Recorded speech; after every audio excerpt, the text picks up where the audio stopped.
Means we got shots fired, 4:15 ASF. Route 91, sounded like an automatic firearm. I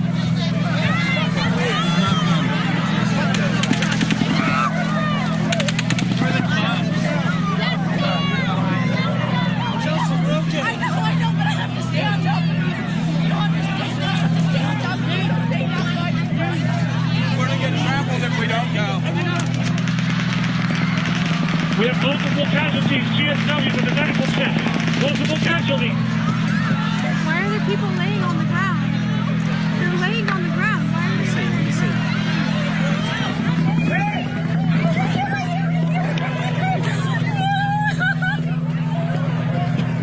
Control, I got 2 victims at gate 6. Gunshot wounds to the chest and head. I need immediate medical. Get down. Get down. Anybody have eyes on this shooter?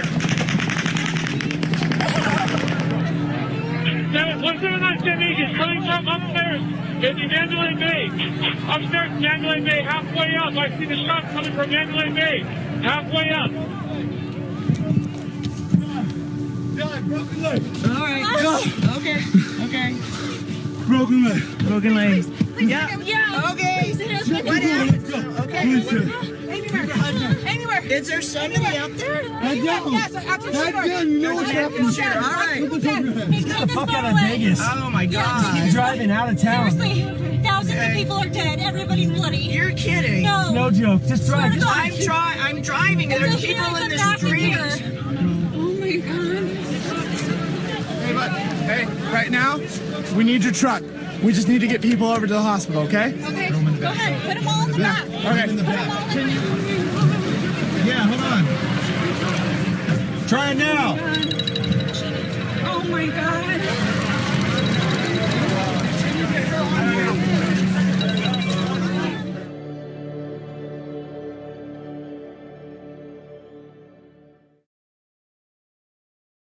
Stephen Craig Paddock's motives are unknown, but his intent is clear. Law enforcement found 16 guns in the hotel rooms he shot from, 2 mounted on tripods for accuracy. At least 59 people are dead, and at least 500 more injured. This is the 7th mass shooting of the year, according to data from Mother Jones, and the deadliest in the United States since records have been kept. Congress hasn't passed a significant piece of gun control legislation since 2007, and is moving forward this month on a bill to make it easier to buy and sell silencers.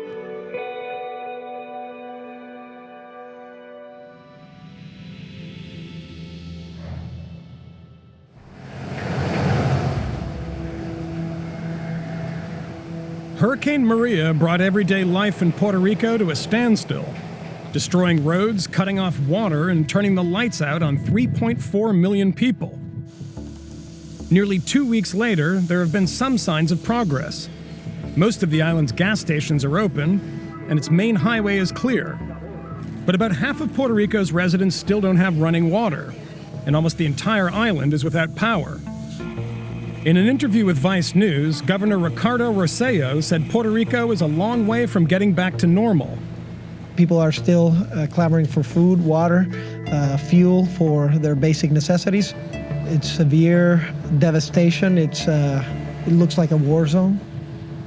But Rossello also defended President Trump's response to the crisis, which has come under intense criticism, including from the mayor of San Juan. We have done an incredible job, considering there's absolutely nothing to work with. They've been phenomenal. They've been great. They've executed properly. Everything we've asked of the federal government and the state government, they have actually complied. But at the same time, understanding that we need a lot more. On top of everything else, Puerto Rico is also struggling to keep order in the post-hurricane chaos. One way they've been trying to do that is by enforcing a curfew every night at 9 p.m.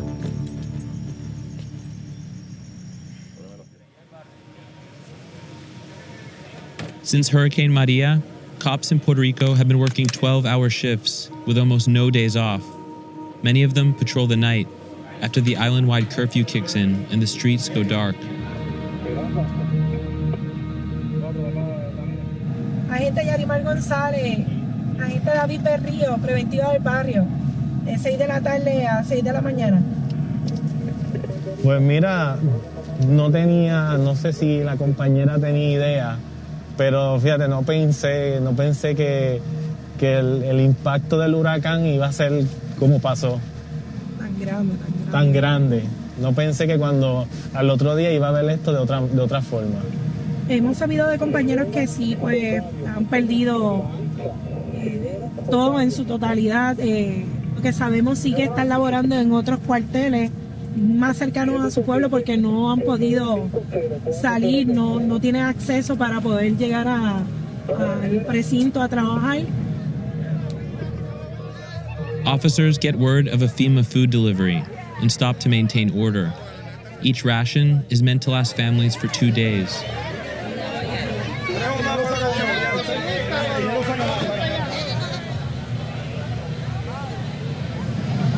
Vamos a bajarnos para orientar al dueño. Es orientarle que a las 9 tiene que cerrar. Pero vamos a seguir dando la ronda, que a las 9 de la noche no está cerrado, pero vamos a estar en negocio.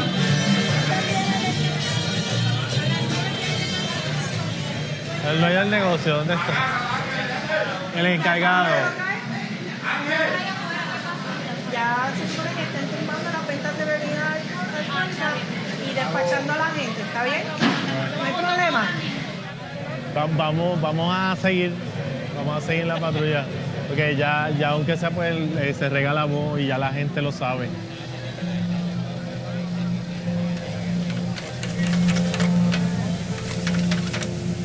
The curfew is strict, but the police make a few exceptions, like for food. This is the last time many people will be able to eat until tomorrow, including the officers. ¿Y les afectó sus casas en el huracán? No, la casa no. Más bien el camino. ¿El camino a la casa? El camino para llegar a la casa. Pero la casa, gracias a Dios, no.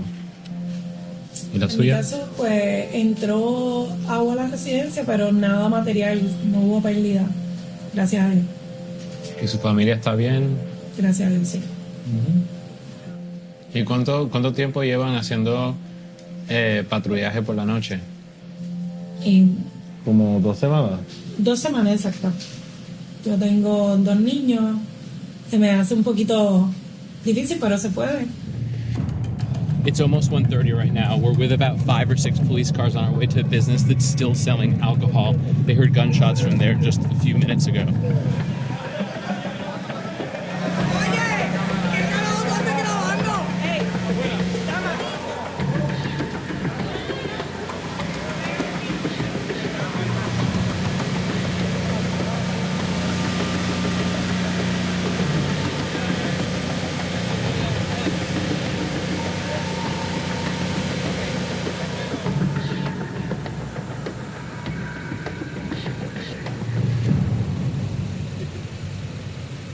Uno de los que controla el tráfico de droga ahí, por eso es que la gente quería sacarlo de las manos de nosotros. ¿Y eso se puso agresivo inmediatamente? Sí, bueno, va a sacar el pecho porque tiene su gente ahí, sabe que su gente va a sacar el pecho por ahí y se forma un revolú, un motín ahí. Pero pues, para evitar eso, pues por eso le dije, sácalo en la última patrulla que está atrás, porque si lo monta la de frente, tienes que dar la vuelta al residencial. ¿Qué va a pasar? Van a pillar. Pues está todo a su favor, estamos en su gallinero.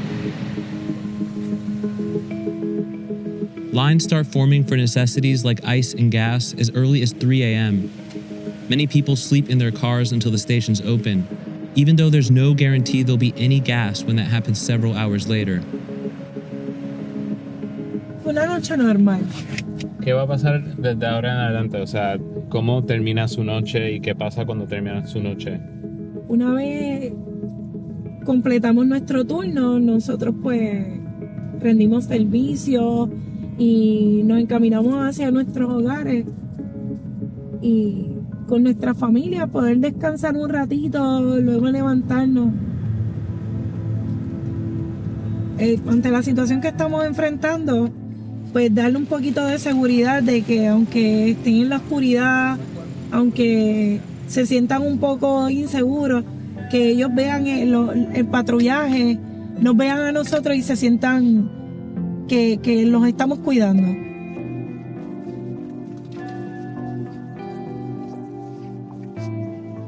Ya completamos entonces lo del recorrido.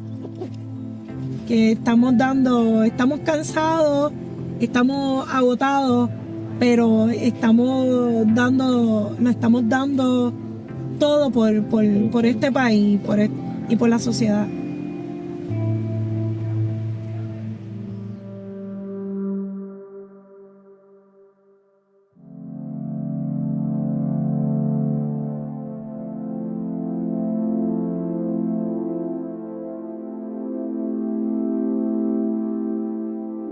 The Supreme Court is back in session today after its summer vacation. And among the key decisions in front of the justices are 3 rematches of cases that ended in split decisions last time around. The newest justice, Neil Gorsuch, will now be the tie-breaking vote, but he may not be the focus of the arguments. The Supreme Court heard 2 cases today, including Sessions v. DeMeyer, an immigration case that will impact thousands of people. Basically, if you're a legal immigrant and get convicted of an aggravated felony, you can be deported. But the problem is, one type of aggravated felony is called a crime of violence, and no one actually knows what that means. Lawyers arguing against Sessions claim that it's too broadly defined, which makes it unconstitutional. The court's job is to decide if it's too vague or not. That case is one of 3 re-arguments that the court is hearing this term. Cases that were heard when the court was just down to 8 justices before Neil Gorsuch was appointed. So essentially, this is a second bite at the apple for the attorneys involved in these cases. They've got the rare opportunity to go back and listen to the recordings of the cases being argued the first time around, so they don't get on the wrong side of the most important justice in the case. Before your white light goes on, could you address your first argument? The vagueness standard is different here than in Johnson. That was Justice Anthony Kennedy the first time Sessions v. DeMeyer was heard. And even though Gorsuch is the new guy, it's still Justice Kennedy the Supreme Court watchers are focusing on this term. If the cases were tied 4-4, then the decisive vote is likely to be Justice Kennedy, not Justice Gorsuch, and the attorneys will be arguing to Justice Kennedy. That's not a change. It's been the Kennedy court for a long time. Justice Kennedy was nominated to the court by Republican President Reagan in 1987, but in his 30 years on the bench, he's often swung both ways. In gun rights case DC versus Heller, Kennedy sided with the conservative justices in striking down a handgun ban in the District of Columbia. Whereas on the Affordable Care Act, he sided with the Democratic-appointed justices in favor of Obamacare. Justice Gorsuch clerked for Justice Kennedy, and the question is whether he will bring Justice Kennedy over to the conservative side. It's a group of 9 people with very human dynamics, and they're going to be interacting in a new way with Justice Gorsuch, and how he will affect the internal dynamics of the court is going to be crucial for the future of freedom. This may be Kennedy's last chance to shape any laws. There have been rumors that he might retire, and if he does, that would give President Trump the chance to secure a conservative majority on the court. He could possibly retire at the end of this term, and if he does, the court will be transformed more dramatically than it has been in several decades. It's incredible how much this is the Kennedy court and how different the court would look if he were to retire.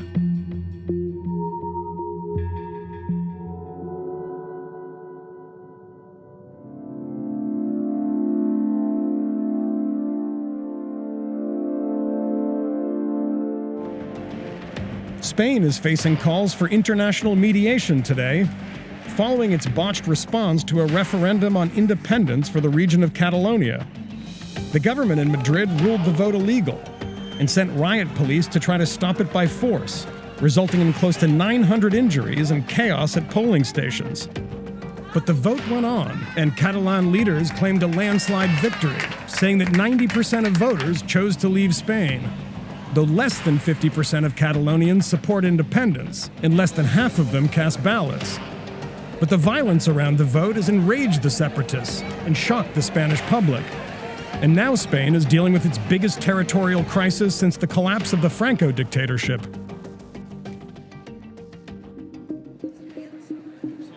On polling day, Francesc Almanya arrived before dawn at the school where he's registered to vote. He's a scientist and a father of 3, not an activist. He only became pro-independence a year ago. Risking arrest to support this vote isn't something he ever expected to do. Police will appear from time to time. We shall not do nothing, just sitting down. Do not talk to the police. Do not say nothing to the police, just sit down. The Catalan police had been ordered to clear the schools and prevent an illegal vote, but they said in the interest of public safety, they would allow the schools to remain open if the protests were large enough. But elsewhere, the Spanish National Police were using force. So have you seen this? That's happening in a school across town now. What kind of police are they? This is Spanish police. The anti-disturbs from Spanish police, I think. Okay, it doesn't make me happy, let's say. As word spread of violent police raids on polling stations, some independent supporters moved to defend them.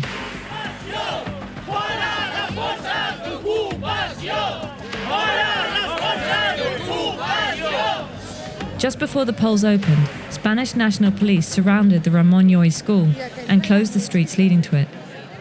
But student activists found a way in.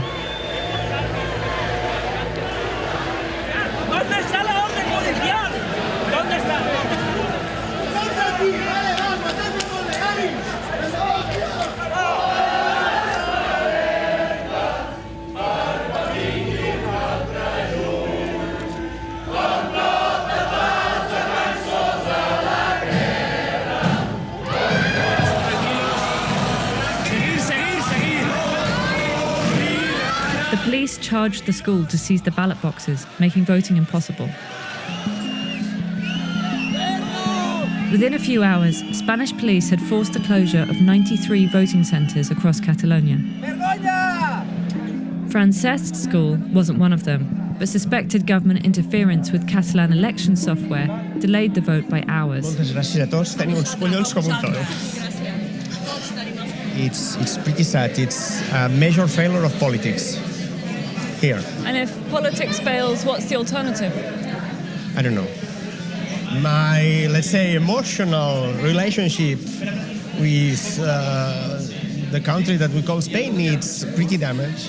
It's a sad day, very sad day for me and for my family and I think the rest of us.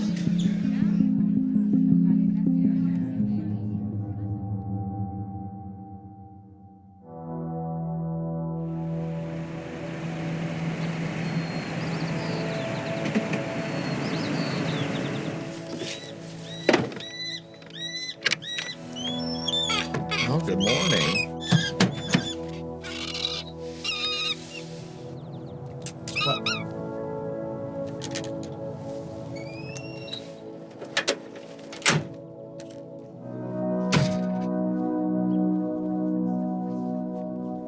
These ranchers are growing a lot of fruit.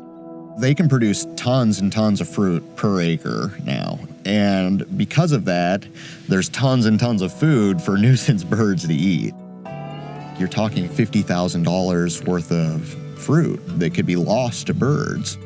But if you bring in falcons, you can definitely reduce that significantly. The birds are actively chasing the nuisance birds and running them out of the vineyard. Every year, I am still meeting ranchers that have never even heard of it before. The benefit that they can reap from the service, they're eating it up and it's growing, and every year there's more and more farmers and industry that are using it as a means of natural bird control. Every other form of bird control mimics a threat or is just an annoyance or a disturbance to the birds. And since it's not actively like chasing them and trying to catch them, the nuisance species learn that it's not actually a threat very quickly. The different falcons have different hunting styles, so they're just like different tools in a toolbox. So like you fly a bird like goose, and that just puts presence out like everywhere. Like every bird around here knows that she's in the air right now. And they're like, that's not a safe place to be. And then you get out a bird like Sam who goes and he's like a sweeper. He'll get down and he'll bust them out then. And then you get another bird that goes up. Goose is doing all the work. I'm just here to supervise. I work for 5 to 6 months of the year, 7 days a week from basically sunrise to sundown. It can get kind of lonely out here sometimes. Start talking to the birds. Who's up next? Oh, Elizabeth. What's up? Last year, I believe my company did upwards to like $120,000 in revenue. So right now, my company is, well, me, and I hold maybe 10 contracts a season. It's pretty physically demanding. I mean, I easily walk upwards of 10 plus miles a day. Early on in a contract, there's birds everywhere. So it makes a lot of sense to walk rows. As you get further into the contract and you've got a point where you have things under control, it doesn't make as much sense to walk in between those. You can drive. My birds will either ride in the truck with me and fly out the car window at things, or ride on top of the truck, or just follow the truck from above. And that way I can cover a little more ground. It's really important to keep the birds cool and hydrated, just like us. If you were to ask my mother, she'd say I've always been a little bird weird.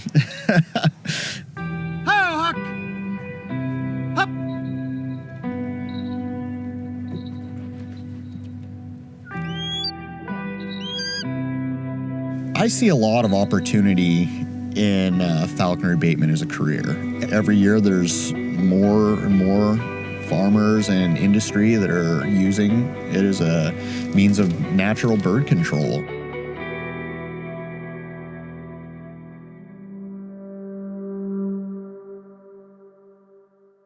That's Vice News Tonight for Monday, October 2nd.